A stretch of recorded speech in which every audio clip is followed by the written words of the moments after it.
Les écouteurs fournis avec l'iPod d'origine ne permettaient pas de régler le volume. Il n'y avait ni bouton ni curseur sur le câble. Et si vous vouliez augmenter le son, il fallait sortir l'iPod de votre poche et faire tourner la molette. Il n'y avait pas non plus de microphone. Mais cela importait moins en 2001 puisque l'iPod ne pouvait pas passer d'appel et il n'y avait certainement pas de réduction active du bruit. Donc la seule chose qui vous séparait du bruit de la circulation était une mousse noire qu'Apple avait incluse dans la boîte. Aujourd'hui, Apple vend des écouteurs qui mesurent votre rythme cardiaque, traduisent une conversation en temps réel et fonctionnent comme une aide auditive. L'évolution entre ces deux produits est l'une des plus intéressantes de l'histoire d'Apple, car pendant les 15 premières années, l'activité des écouteurs d'Apple n'apparaissait dans aucun document financier. Alors qu'aujourd'hui, c'est une catégorie qui rapporte plus que la plupart des entreprises du classement Fortune 500. Lorsque Steve Jobs est monté sur scène à l'auditorium Town Hall d'Apple en 2001, la vedette du spectacle était l'iPod, tandis que les écouteurs fournis avec l'appareil n'ont été mentionnés que brièvement. En fait, Apple ne leur a même jamais donné de nom officiel. Ses propres supports marketing les appelaient écouteurs iPod ou écouteurs iPod de type bouton. La chose la plus proche d'un identifiant officiel était leur numéro de référence sur l'emballage. C'est d'ailleurs ce que les collectionneurs utilisent aujourd'hui pour les acheter ou les vendre. Leur design était assez simple. Deux petits écouteurs circulaires, chacun avec un haut-parleur audio relié par un câble blanc fin avec une prise de 3,5 mm. Il y avait aussi deux paires de mousses optionnelles qui étaient le seul ajustement de confort proposé par Apple. Il n'y avait ni microphone, ni bouton, ni capteur, pas de résistance à l'eau et pas de réduction active du bruit, ce qui, à l'époque, n'existait quasiment que sur des casques audio circumauriculaires coûtant plusieurs centaines de dollars et ayant leur propre batterie. Le volume, le changement de piste, la lecture et la pause devaient tous être contrôlés avec la molette. Donc, si votre iPod était dans un sac ou une poche, vous deviez constamment le sortir, ce qui représentait un pas en arrière pour certains utilisateurs, puisque Sony vendait des Walkman avec télécommande sur le câble depuis les années 80. Et même si la qualité audio n'était pas excellente, leur principal problème était le confort. Beaucoup de gens se plaignaient que les écouteurs étaient trop gros, provoquant une gêne ou des douleurs lors d'une utilisation prolongée. Heureusement, ils étaient bien plus beaux qu'ils n'étaient confortables. Nous sommes tous habitués à avoir des écouteurs blancs aujourd'hui, mais c'était extrêmement rare en 2001. Avant Apple, des fabricants comme Sony, Panasonic et Philips ne vendaient des écouteurs qu'en noir ou en gris, parce que c'est ainsi que l'équipement audio était conçu, et personne ne remettait cela en question. Mais Apple faisait déjà les choses différemment. Leur ordinateur portable de l'époque, l'e-book, avait un boîtier blanc avec un câble de chargement blanc et un adaptateur secteur blanc. Leur iMac, également blanc, était livré avec un clavier blanc et une souris blanche, des accessoires qui avaient généralement toujours été noirs ou gris. Il n'était donc pas surprenant qu'Apple ait aussi choisi de rendre leurs lecteurs de musique et leurs écouteurs blancs. Sauf que cette fois, la décision a eu des conséquences bien plus importantes. Tout a commencé en 2003, lorsque Apple et l'agence de publicité Chai Chayadeh ont lancé la campagne des silhouettes, mettant en scène un danseur représenté en noir pur sur un fond vif et coloré. Les deux seules choses dans tout le cadre qui avaient des détails étaient l'iPod blanc et ses écouteurs blancs.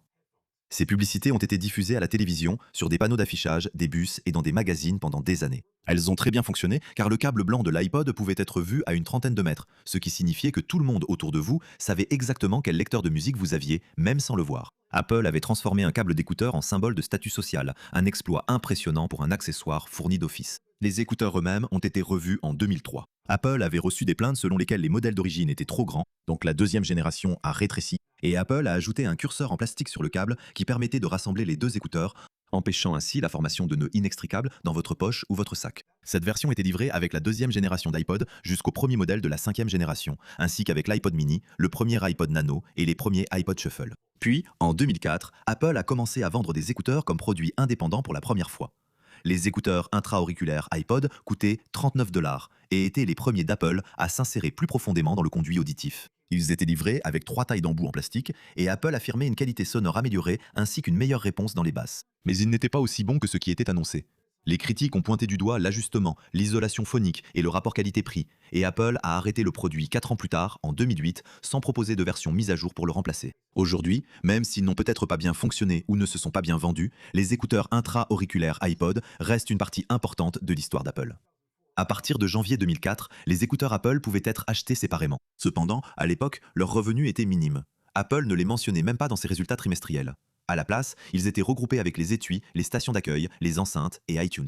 Les derniers écouteurs classiques sont arrivés en 2006. Apple a révisé le design une troisième fois, avec un renfort de câble légèrement plus long à l'endroit où le câble rejoignait l'écouteur, une grille de haut-parleurs légèrement plus petite, et les indicateurs gauche et droit ont été déplacés de l'extérieur du boîtier vers l'intérieur, de sorte que rien n'interrompait le design blanc épuré lorsque vous les portiez. Maintenant, malgré 5 ans et 3 générations, les écouteurs d'Apple n'avaient toujours pas de bouton de contrôle audio.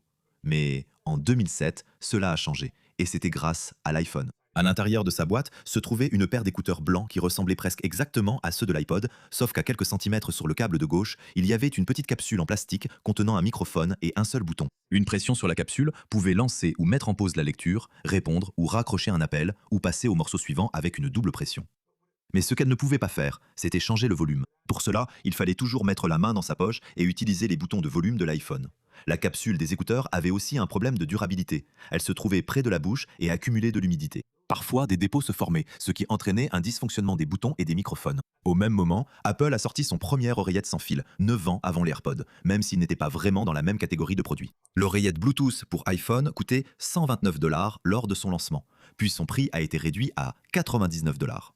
C'était une seule oreillette sans fil pour les appels téléphoniques. Elle ne pouvait pas du tout lire de musique. À la place, les gens la gardaient à l'oreille toute la journée pour pouvoir répondre aux appels simplement en appuyant sur un bouton de l'oreillette, plutôt que de chercher leur téléphone et de le porter à l'oreille. Elle avait également une méthode unique pour s'appairer avec l'iPhone. Apple incluait un dock avec l'oreillette qui pouvait la recharger ainsi qu'un iPhone en même temps. Et lorsque les deux étaient placés ensemble sur le dock, l'oreillette se jumelait automatiquement avec le téléphone sans avoir à aller dans les réglages ou naviguer dans des menus. iOS donnait alors à l'oreillette une icône dédiée dans la barre d'éteint et affichait son indicateur de batterie à côté de celui du téléphone, ce qui ressemble à la façon dont fonctionnent les AirPods aujourd'hui. En 2008, Apple a commencé à prendre ses écouteurs au sérieux. C'est à ce moment-là qu'ils ont présenté deux produits.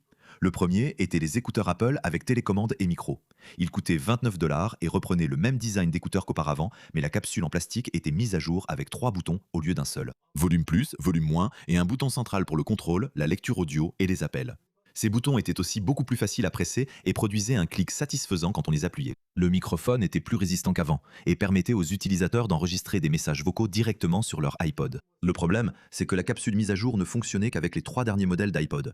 Le Nano de 4e génération, l'iPod classique de 120 Go et l'iPod Touch de 2e génération. Le deuxième produit était encore plus ambitieux. Les écouteurs intra-auriculaires Apple avec télécommande et micro coûtaient 79 dollars et intégraient un woofer et un tweeter dans chaque écouteur en séparant les basses et les hautes fréquences entre deux haut-parleurs dédiés, comme le fait une enceinte bibliothèque, dans un format de la taille d'un écouteur.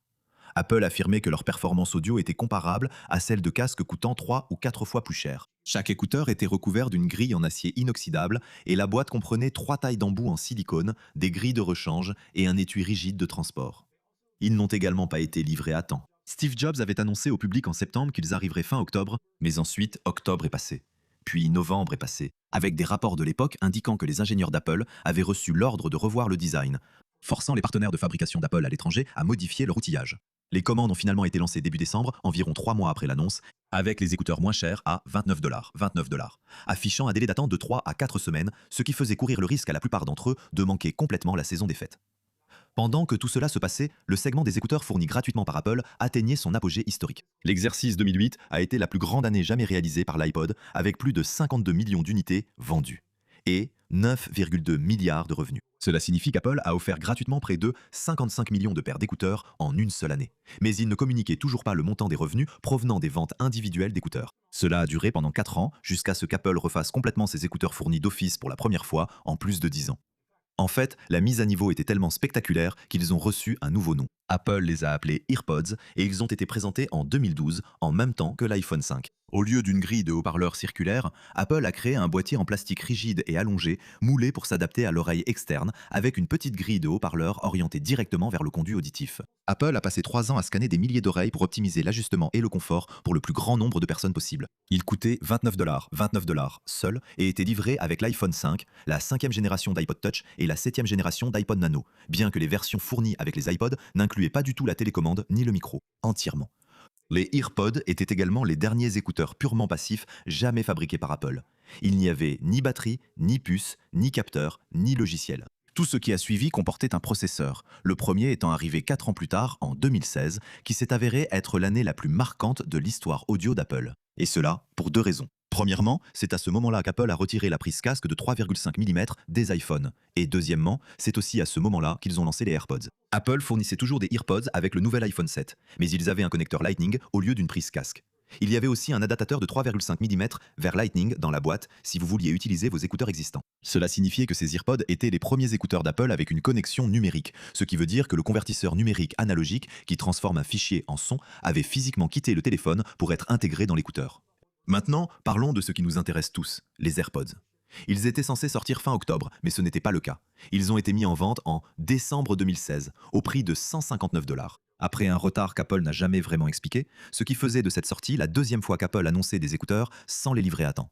Ce qui a rendu les AirPods possibles n'avait rien à voir avec l'audio, tout reposait sur leur puce de traitement. La puce W1, conçue sur mesure par Apple, se trouvait dans chaque écouteur et a résolu le problème le plus crucial des écouteurs sans fil en 2016. Les appairer à votre appareil et éviter qu'ils ne diffusent l'audio de façon désynchronisée. Parce que les écouteurs devaient non seulement se connecter sans fil à votre téléphone, mais aussi entre eux, ce que l'industrie audio avait vraiment du mal à résoudre sans l'aide d'Apple. Désormais, lorsque vous déballez les AirPods pour la première fois, il vous suffit de soulever le couvercle du boîtier de charge près de votre iPhone déverrouillé et une fenêtre s'affiche à l'écran vous permettant de les appairer à votre téléphone en une seule pression. Ensuite, Apple a utilisé iCloud pour appairer automatiquement vos tout nouveaux AirPods à tous les autres appareils associés à votre compte. Quiconque avait passé 5 minutes à maintenir un bouton enfoncé sur un oreillette Bluetooth en attendant qu'une lumière clignote a immédiatement compris à quel point c'était révolutionnaire. À l'intérieur de chaque AirPod se trouvait également un microphone, ainsi que 2 accéléromètres capables de reconnaître les tapotements, ce qui vous permettait de lancer ou de mettre en pause la lecture audio, de répondre ou de raccrocher un appel, et même d'invoquer Siri avec un double tapotement. Il y avait aussi 2 capteurs optiques qui savaient quand vous retiriez un AirPod et mettaient automatiquement la lecture en pause. Ils offraient 5 heures d'autonomie, avec leur boîtier de charge fournissant 24 heures supplémentaires. Maintenant, toute cette technologie révolutionnaire était proposée à un prix tout aussi révolutionnaire, de 159 $. Et gardez à l'esprit que cela venait d'une entreprise qui pendant 15 ans avait mis des écouteurs gratuitement dans la boîte. Apple faisait une entrée sérieuse sur le marché de l'audio et au début, la réaction du public n'était pas très positive. D'innombrables mèmes sont devenus viraux en ligne, se moquant du design des AirPods, comparant les écouteurs à des têtes de brosse à dents et le boîtier de charge à du fil dentaire. Mais les écouteurs filaires étaient vraiment agaçants à utiliser. Se débarrasser de ce fil s'est avéré en valoir la peine pour la plupart des gens, parce qu'Apple a vendu environ 16 millions d'AirPods en 2017 et entre 30 et 35 millions en 2018, générant plus de 5 milliards de dollars au total. Comparez cela au produit le plus populaire d'Apple, l'iPhone, qui n'a généré qu'environ 2 milliards au cours de ses 2 premières années sur le marché. Les AirPods ont été un succès immédiat, et Apple s'est rapidement mis au travail sur une version mise à jour qui est arrivée en mars 2019. Le design de ces AirPods est resté le même, tandis que la puce H1 a remplacé l'ancienne puce W1. Cela a accéléré les temps de connexion et permis l'utilisation de 10 Siri sans les mains. Apple a également introduit un boîtier de recharge sans fil en option qui coûtait un supplément de 30 $. Ensuite, en octobre 2019, Apple a présenté les AirPods Pro. Ceux-ci coûtaient 249 $ et offraient des fonctionnalités haut de gamme que les AirPods standards n'avaient pas, comme un nouveau design intra-auriculaire avec des tiges plus courtes, la réduction active du bruit et des capteurs de pression permettant aux utilisateurs de presser la tige pour contrôler l'audio au lieu de taper sur l'écouteur. Il y avait aussi un mode transparence, qui utilisait les microphones externes pour transmettre le son du monde extérieur et permettait aux utilisateurs d'entendre rapidement leur environnement sans retirer leurs écouteurs. Les AirPods Pro avaient également une certification d'étanchéité IPX4, une première pour un casque Apple, et ont rendu l'étui de chargement sans fil standard plutôt qu'une option payante. Puis, en septembre 2020, les AirPods Pro ont reçu une nouvelle fonctionnalité qu'Apple n'avait même pas annoncée. Une mise à jour du firmware a apporté l'audio spatial avec suivi dynamique des mouvements de la tête. Cela a eu 2 effets.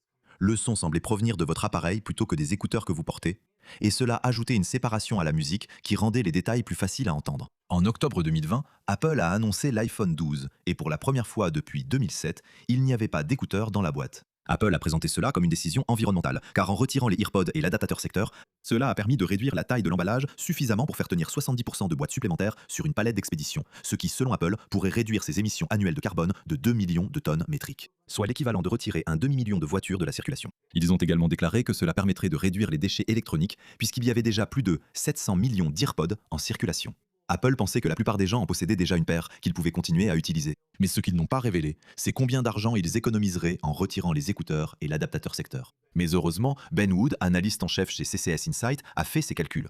Wood a estimé qu'Apple économisait environ 25 $ sur chaque iPhone expédié sans les accessoires, ce qui signifiait que pour les 10 millions de ventes réalisées par la gamme iPhone 12 au cours de ces 7 premiers mois, Apple a économisé environ 2,5 milliards de dollars. Cela signifiait qu'en créant les AirPods puis en retirant les écouteurs inclus, Apple avait ajouté une catégorie de produits valant plusieurs milliards de dollars tout en économisant plusieurs milliards par an sur les coûts de l'iPhone. Mais cette économie n'a jamais été répercutée sur le client. 2 mois plus tard, en décembre 2020, Apple a présenté ses écouteurs les plus chers jamais conçus. Ils s'appelaient AirPods Max et coûtaient 549 $. Au lieu du format oreillette, les AirPods Max étaient des écouteurs circum-auriculaires, avec des oreillettes en aluminium, un arceau en acier inoxydable, une toile en maille pour le confort, et des coussinets en mousse qui s'attachent magnétiquement, afin que vous puissiez facilement les remplacer par des neufs lorsqu'ils sont usés. C'étaient aussi les seuls écouteurs qu'Apple proposait en différentes couleurs, gris sidéral, argent, bleu ciel, vert et rose. Les AirPods Max étaient équipés de deux puces H1, une dans chaque écouteur, et de 9 microphones gérant la réduction de bruit, la transparence et les commandes vocales. Pour contrôler l'audio, Apple a simplement repris la Digital Crown de l'Apple Watch. Il suffit de la tourner vers l'avant ou l'arrière pour augmenter ou baisser le volume et d'appuyer sur la couronne pour lire ou mettre en pause l'audio, tandis qu'un appui long lançait Siri. Il y avait aussi un bouton dédié au contrôle du bruit. Appuyez dessus une fois pour activer la réduction de bruit, puis appuyez à nouveau pour activer le mode transparence. La plupart des testeurs ont relevé deux problèmes avec les AirPods Max. Le premier concernait leur poids. Avec près de 385 grammes, ils étaient 50 à 60% plus lourds que la concurrence. Le second était l'absence de bouton d'alimentation. À la place, les AirPods Max passaient en mode basse consommation 5 minutes après que vous les ayez posés. La seule façon d'activer leur mode ultra basse consommation était de les placer dans la Smart Case fournie. Mais les gens n'aimaient pas la Smart Case, car il ressemblait à un soutien-gorge et laissait tout l'arceau exposé, qui était sans doute la partie la plus fragile. Les AirPods Max n'ont pas connu le même niveau de succès que les modèles précédents, avec des estimations les plaçant à 1% des ventes totales d'AirPods. En conséquence, leur développement n'a pas été priorisé par Apple, qui n'a pas sorti de deuxième génération d'AirPods Max pendant près de 6 ans. Pendant ce temps, en 2021, la troisième génération d'AirPods a été lancée au prix de 179 $. 179 $. Apple a repris la forme profilée des AirPods Pro et a retiré les embouts, créant ainsi un écouteur à port ouvert avec une tige courte, des commandes par capteur de pression et l'audio spatial. Le capteur optique a été remplacé par un capteur de détection de la peau capable de faire la différence entre votre oreille et l'intérieur d'une poche. Ils avaient une certification IPX4, offraient 6 heures d'autonomie par charge pour un total de 30 heures, et incluaient un boîtier MagSafe. En 2022, les AirPods Pro de deuxième génération sont arrivés, toujours à 249 $, mais avec une puce H2 améliorée permettant une réduction du bruit 2 fois plus efficace. Une nouvelle bande tactile sur la tige permettait de contrôler le volume en faisant glisser le doigt. Il y avait une nouvelle puce U1 pour la localisation de précision et un haut-parleur dans le boîtier de charge afin que vous puissiez l'entendre sonner lorsqu'il était perdu. Apple a également ajouté une boucle pour dragonner et inclus une taille d'embout d'oreille supplémentaire plus petite. C'est aussi l'année où l'activité AirPods d'Apple a atteint 14,5 milliards de dollars par an, une augmentation significative par rapport aux 2 milliards générés seulement 6 ans plus tôt. Mais il n'y avait aucun signe de ralentissement. En 2023, Apple a mis à jour les AirPods Pro 2 avec un boîtier de charge USB-C et une meilleure résistance à l'eau, avec une certification IP54. Le micro-logiciel fourni avec ces écouteurs a introduit l'audio adaptatif, qui mélange automatiquement la réduction de bruit et la transparence au lieu de vous faire choisir, ainsi que la détection des conversations qui baisse votre musique lorsque vous commencez à parler à quelqu'un. En même temps, Apple a sorti les EarPods USB-C pour l'iPhone 15, qui coûtent 19 $. En 2024, Apple a divisé les AirPods d'entrée de gamme en deux modèles différents, avec les AirPods 4 à 129 $ et les AirPods 4 avec réduction active du bruit à 179 $. Les deux avaient toujours le même design ouvert et étaient équipés de la puce H2 qui ajoutait des capacités audio computationnelles comme la détection des conversations et l'isolation de la voix pour que vous soyez plus clair lors des appels. Il y avait aussi des interactions avec Siri, vous permettant de hocher la tête pour dire oui ou de la secouer pour dire non afin de répondre à Siri au lieu d'utiliser votre voix. Le boîtier de charge est devenu plus petit et a reçu un haut-parleur. Le même jour, Apple a mis à jour les AirPods Max avec un port USB-C et de nouvelles options de couleurs. Minuit, lumière stellaire, bleu, violet et orange. Mais a laissé tout le reste inchangé, y compris des puces H1 vieilles de 4 ans. Le changement était si minime qu'Apple les a toujours appelés les AirPods Max de première génération. Apple a également annoncé des fonctionnalités de santé auditive pour les AirPods Pro 2 via une mise à jour du micro-logiciel. Cela comprenait un test auditif de 5 minutes, une réduction des sons forts et une fonction d'aide auditive autorisée par la FDA. Cela signifiait qu'une paire d'écouteurs à 249 $, que les gens possédaient déjà, devenait du jour au lendemain un dispositif médical réglementé. En 2024, l'ensemble de la gamme AirPod a généré environ 20 milliards de dollars, ce qui la rend plus importante que la plupart des entreprises du classement Fortune 500, y compris Spotify, Nintendo et eBay. En 2025, Apple a annoncé les AirPods Pro 3 au même prix de 249 $. Il présentait un nouveau design basé sur plus de 10 000 scans d'oreilles et 100 000 heures de tests. Apple a reconstruit l'architecture interne pour rendre chaque écouteur plus petit, a recentré la géométrie externe de l'embout pour plus de stabilité, et a opté pour des embouts en mousse disponibles en 5 tailles, en ajoutant une option extra petite pour offrir la gamme d'ajustement la plus large jamais proposée par Apple. L'autonomie a atteint 8 heures avec la réduction de bruit activée. Le niveau de résistance à l'eau est passé à IP57, ce qui a permis aux AirPods de résister à l'immersion pour la première fois, au lieu de se limiter à la résistance aux éclaboussures. Un capteur optique de fréquence cardiaque a été ajouté, ce qui signifie que vous n'aviez plus besoin d'une Apple Watch pour vos séances d'entraînement. La traduction en direct a également été ajoutée, ce qui permettait de traduire le discours de quelqu'un en temps réel, tandis que la fonction d'aide auditive bénéficiait d'une amplification automatique des conversations. Maintenant, en 2026, Apple a enfin présenté les AirPods Max 2. Une mise à jour que les utilisateurs attendaient depuis des années. Il coûtait toujours 549 $, mais était enfin équipé de la puce H2, qui offrait une réduction de bruit 1,5 fois plus efficace, ainsi qu'un nouvel algorithme de traitement numérique du signal qui rendait le mode transparence encore plus naturel, tandis qu'un nouvel amplificateur à large plage dynamique améliorait encore la qualité audio. Les AirPods Max ont également reçu des fonctionnalités récentes des AirPods Pro, comme l'audio adaptatif, la détection de conversation, l'isolation de la voix et la traduction en direct. De plus, des fonctionnalités uniques comme une télécommande pour appareil photo qui déclenche l'obturateur depuis la Digital Crown et des microphones améliorés permettant ce qu'Apple appelle un enregistrement audio de qualité studio, elles étaient disponibles dans les mêmes 5 couleurs qu'auparavant: minuit, lumière stellaire, bleu, violet et orange. Voilà où nous en sommes dans l'histoire des AirPods. En regardant vers l'avenir, des rumeurs suggèrent que les prochains modèles pourraient être équipés de caméras afin que vous puissiez poser des questions à Siri sur ce que vous regardez. Ils pourraient également permettre des contrôles gestuels dans l'air, similaires à ceux du Vision Pro. Bon les gars, ici Greg d'Apple Explain. Merci d'avoir regardé jusqu'à la fin et je vous retrouve dans la prochaine vidéo.